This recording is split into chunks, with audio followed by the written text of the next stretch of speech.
IFM News. IFM News. IFM News. Lokal. Ad-adalan, ti Sanggunyan panlalawigan, dagiti wagas sa uweno pagalagadan na Mabalin na Maipatungpal, tapno maalayayan ti nangato a presyo ti Petrolyo. Inlawlawag ni Sanggunyan panlalawigan member Hanson Chua, saan na Mabalin na Maipatungpal ti one price policy, may panggap iti presyo ti petroleum product. Kinunana, aday ti lintag iti national asolsoruto na rason na saan na posible amang putar da iti linteg wenno ordinansa maikontra iti daytoy.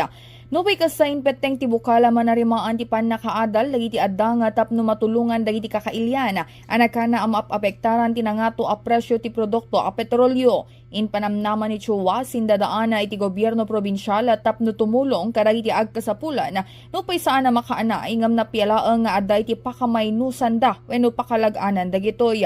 May palagip akareto'y alawas sa katadamanan itinagnatuan ti presyo iti produkto a petrolyo. Kasi ti gasolina ang imato iti 6 pesos and 80 centavos sa iti kada litro, iti diesel ang imato iti 6 pesos and 32 centavos iti kada litro, kan kerosene ang imato iti 4 pesos and 22 centavos sa iti kada litro.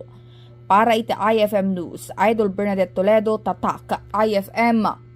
IFM News. IFM News. IFM News. Lokal.